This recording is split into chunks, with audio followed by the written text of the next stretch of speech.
Mental illness is something that I take with the utmost of seriousness.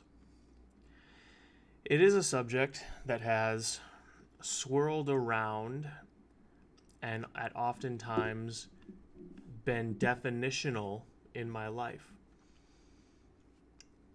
I was diagnosed with clinical anxiety with paranoid tendencies at the tender age of 5.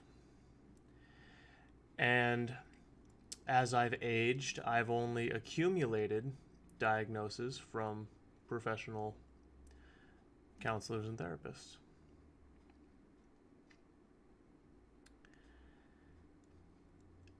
When I see people suffering with mental illness, and when I see people faking it, I have very strong reactions. And when I see people saying things about mental illness that are not true and pushing societal approaches to mental illness that are destructive and counterproductive by every sane measure we have.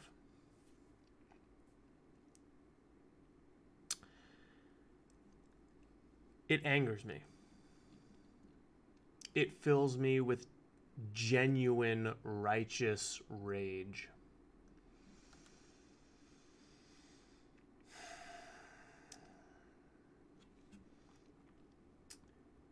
Kentucky senator says transgender daughter has died by suicide. Says a lack of acceptance took a toll on 20-year-old daughter Henry Berg Brosu. I'm doing my best to pronounce that name. If I got it right, if I got it wrong, I apologize. We hear from the left all the time about how a lack of acceptance, a lack of affirmation is what is killing people who are transgender.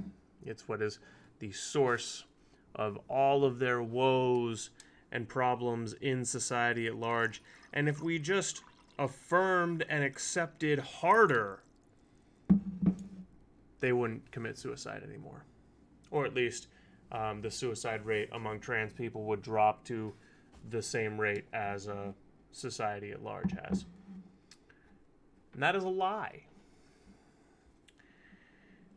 This person, despite what their mother is trying to pass off, had support.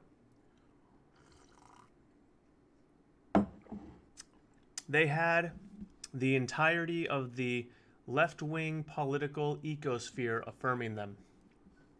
The overwhelming majority of pop culture and the pop culture icons that exist currently, at least in the West. This person had a support structure for their identity, an affirming structure of social support in their personal and professional life. They still committed suicide. Why? What is the cause? If it is not a lack of affirmation and acceptance, what is the root? I hear some people screaming at me from across the void. It does not help someone's mental health to affirm a lie. It does not help someone's identity and the structure thereof to affirm their identity and existence as something they are not. Lies are corrosive. They destroy relationships, and that includes your relationship with yourself. If you know something is a lie, but you keep telling yourself it's true, you have to create delusions to reinforce the lie, to cover up all the little inconsistencies throughout reality that remind you of the lie. And the delusions get deeper and deeper, and the lies you tell yourself more complex, until finally you've lost all touch with any meaningful concept of reality. You've lost any grasp on any meaningful sense of self. I know what this is like. As a paranoid schizophrenic, I wrapped myself in many delusions after some very traumatic experiences in my teenage years and my childhood. And the delusions that I told myself to explain why those traumas happened to me proved to be psychological poison that caused me to hurt myself and those around me well into my adult life, until I finally engaged with therapy in a meaningful way and admitted that I'd been lying to myself about several things most of my life. Until we as a society put our foot down and say, no, you're not transgender. Transgender doesn't exist. You are a man who is chemically and surgically altering yourself to look more like a woman. That is all you are. You are not a woman. If you are a woman who chops off her breasts and takes testosterone, you are not a man. And until we as a society get back to telling people that, the problem isn't even going to begin to get solved. I've lost people to suicide.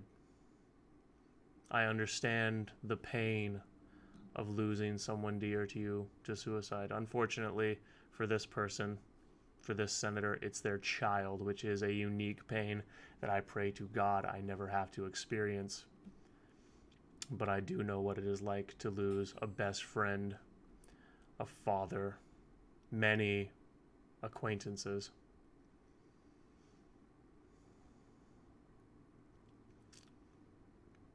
Lying to yourself about the cause of your child's death and lying to the rest of the world about the situations and circumstances in their life that surround their death dishonors the memory of your child,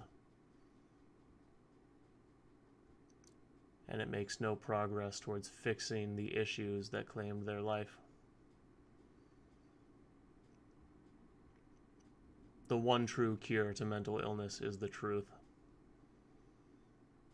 And this is coming from someone who manages all of his myriad mental illnesses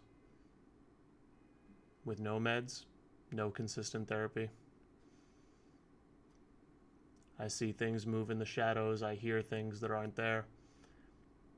Thoughts pass through my mind that would absolutely unhinge most people if they had to deal with them every day.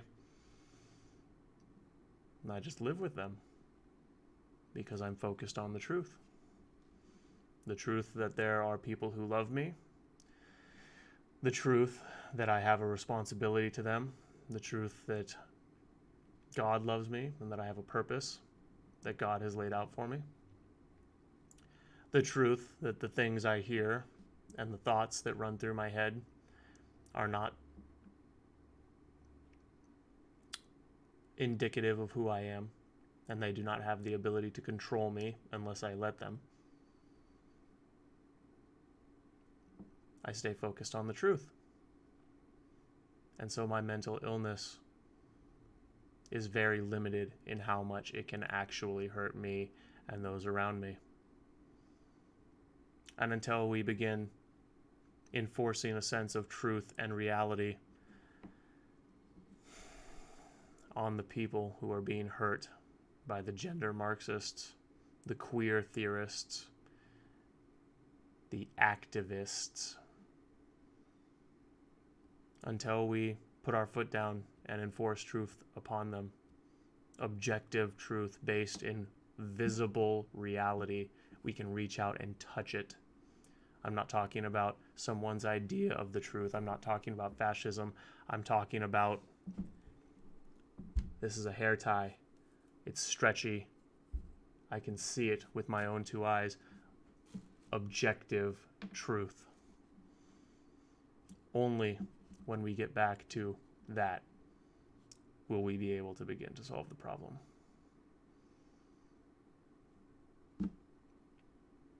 May God have mercy on this family and the individual who took her own life.